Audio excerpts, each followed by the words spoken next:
haba po kami ay nasa Jakarta, ay walang tigil po ang aming pagtutok sa sitwasyon na ngayon na ating hinaharap tungkol sa bigas. Sasamantalahin ko na po itong pagkakataon na ito upang magpaliwanag kung ano ba ang mga nangyayari sa sektor ng bigas at kung ano ang ginagawa ng inyong pamahalaan. Tayo po ay sa lahat ng pag-aaral ng Department of Agriculture at lahat ng ibang ahensya ng pamahalaan. Hindi namin makita ang magagandang dahilan kung bakit tataas ang presyo ng bigas ng ganito. Lumalampas na 50 pesos ang bawat isang kilo. Ngayon, sa pag-aaral namin, ang dahilan lamang dito ay talagang nandyan ang mga smuggler at saka ang mga hoarder.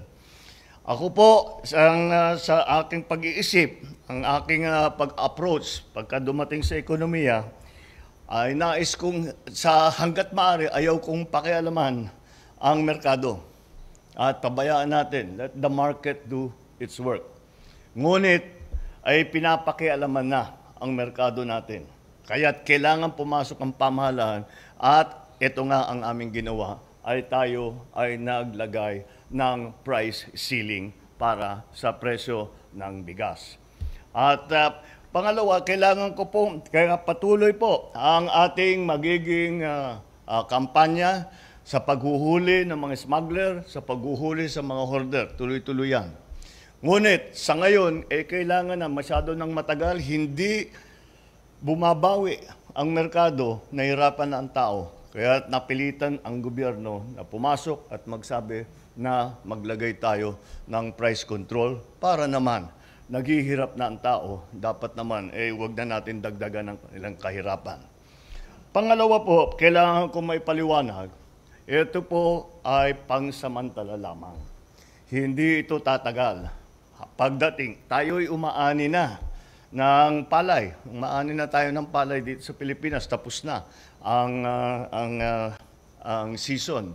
At kaya't pagdating ng panahon, papasok pa, meron tayong mga in-import na bigas.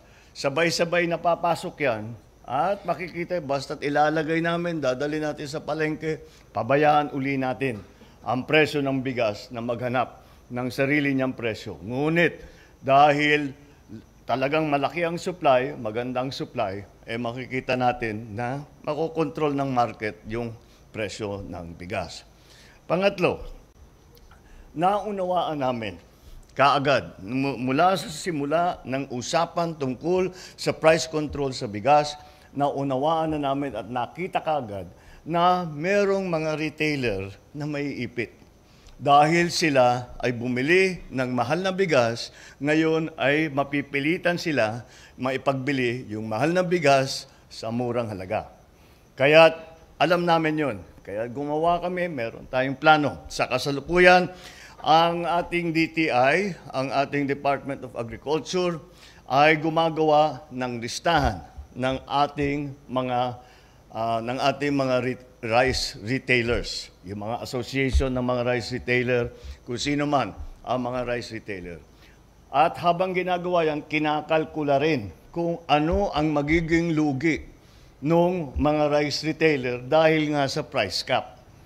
Kaya ang DSWD naman ay tiniyak namin na meron silang pondo ihanda upang pag nakalkula na natin ang lugi ng mga rice retailer, ay bibigyan naman natin sila ng tulong, katumbas na tulong.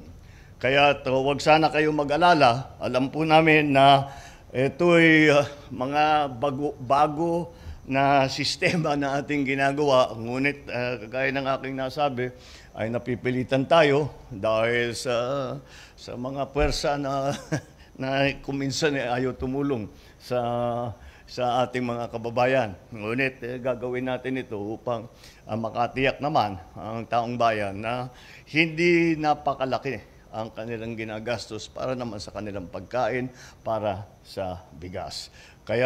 At ang pangalawa, huwag po kayo mag-alala mga rice retailer. Naunawaan po namin kaagad na maaabala kayo dahil iisipin nga ninyo na may malulugit. Nandyan ang gobyerno ninyo upang magbigay ng tulong para sa inyo lahat, para naman bawi ang lugi ninyo na nangyari dahil sa price cap. Kaya't sana naman ito ay magiging, kagaya ng sabi ko, this is a temporary measure. The rice supply will be coming in the second week of September. Nandyan na yung ani ng Pilipinas, nandyan na yung importation natin.